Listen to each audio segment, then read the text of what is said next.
8h17, merci de nous rejoindre, c'est très sympa. Puis vous n'avez pas à le regretter puisque Charlotte Bouteloup est là, rien que pour vos yeux, puisqu'on va parler cinéma et d'un joli film qui sort mercredi, c'est ça? Absolument, La Belle et la Bête, vous l'avez vu, vous avez choisi de nous en parler parce qu'il y a deux comédiennes, Kiberlin, Sandrine. Qu'on connaît bien, Sandrine qu'on Kiberlin. connaît bien. Et Agathe Bonitzer, fille de la réalisatrice Hélène Filière, qu'on voit de plus en plus, actrice qu'il faut suivre. La Belle et la Belle, un joli titre pour un joli film. Moi, j'aime bien. Alors, Sophie Filière, rapidement, la réalisatrice, elle a une cinquantaine d'années. On la connaît pour écrire des jolis rôles pour les femmes. En 2005, il y a eu Un chat, avec Chiara Mastroianni, c'était en 2009, pardon. Et en 2005, Gentille, avec Emmanuel DeVos. Ça, c'est les deux films qui l'ont vraiment fait connaître.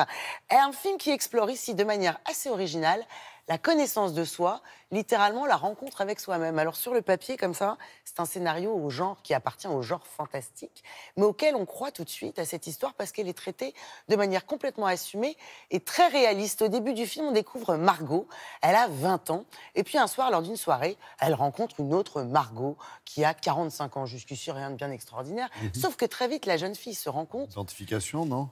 Que c'est son double en chair et en os. Elle rencontre Margot, la femme qu'elle deviendra dans 20 ans.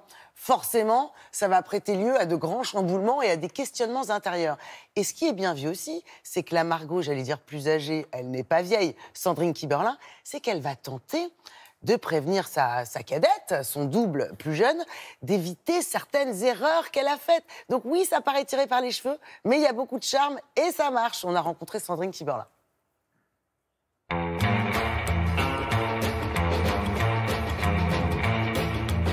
Bonjour Sandrine, merci d'être avec nous. Margot. Margot. Margot. C'est moi dans 20 ans. Elle te ressemble trop pas. Je te dis que cette fille, c'est moi.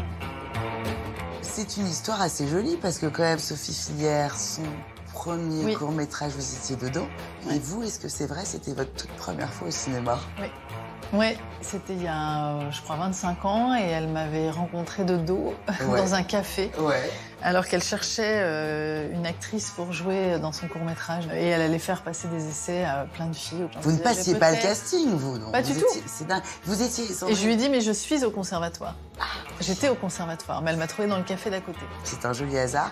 Il y a 25 ans, Sandrine, quel genre de jeune femme vous étiez? Plutôt introvertie, comme un peu la Margot numéro 1, ou est-ce que vous étiez déjà très sûre de vous et le métier d'actrice, c'était une évidence? J'ai toujours joué la comédie, même chez moi. C'est vrai? Quand j'étais enfant, jouer des personnages. J'ai toujours eu un sens de l'observation aigu. J'aimais beaucoup imiter, caricaturer, faire rire mes parents. J'avais l'impression d'exister plus comme ça. Est-ce qu'on se sent regardé différemment ou enveloppé quand on est filmé par une femme, ou ça change pas grand-chose? On se sent différemment traité que par un homme. Moi qui n'aime pas faire de différence entre un homme, une femme, un cinéma d'homme, un cinéma de femme, mais il y a quand même cette différence. C'est de la séduction dans les deux sens, mais une femme, c'est de l'ordre de l'identification. Un homme qui vous filme, c'est plus de l'ordre de la projection, de ce qu'il peut projeter, de ce qu'il peut fantasmer. J'ai remarqué que les femmes qui m'ont filmé, il y avait quelques ressemblances entre nous. Quand je vois le film, je vois quelque chose de Sophie en moi. Je vois des petites choses d'elles qui ont déteint sur moi, mais parce que on n'est pas sans se ressembler, en fait. Est-ce que, Sandrine, sur un plateau de cinéma, vous ressentez toujours le même plaisir? Est-ce qu'il est grandissant ou est-ce qu'il est intact? Il est différent. Il est différent? Disons que je suis différente aussi. C'est un peu aussi ce que raconte La Belle et la Belle. C'est-à-dire qu'en grandissant, est-ce qu'on se débarrasse pas de tout ce qui nous préoccupe tant à 20 ans, et c'est bien dit dans le film d'ailleurs. Et moi, sur un tournage aujourd'hui, il y a des choses qui me préoccupaient il y a 20 ans qui me préoccupent plus. En vieillissant, je me sens plus légère, en fait. Donc plus légère aussi sur un tournage. Et si, comme dans le film, vous rencontriez votre vous de 20 ans, votre cadette, qu'est-ce que vous aimeriez lui donner comme conseil? De ne suivre que son instinct, de rester elle-même. Ça qui est bien dans la vie, c'est qu'on a tous nos lots d'épreuves, de coups durs. Mais en fait, je pense que si on interroge chacun, si on se retourne, on a envie d'être soi.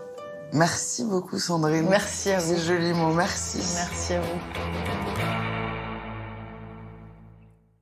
Elle tourne, notre Sandrine. On pourrait dire une actrice qui ne connaît pas la crise, Sandrine Kiberlin, qui commence tout juste le tournage de Lisa Azuelos. Lisa Azuelos, c'est LOL, c'est Dalida, c'est Comme tu es belle, et qu'on retrouve au cinéma le 25 avril prochain dans le nouveau film de Daniel Auteuil, Amoureux de ma femme, aux côtés de Gégé Depardieu. Ça sort ce mercredi, c'est un joli film, Laurent. Ok, c'est noté. Je dis note Sandrine parce que c'est vrai que depuis les années 95, on n'arrête pas de la suivre et de l'interviewer tellement elle a séduit tout France Télévisions depuis longtemps.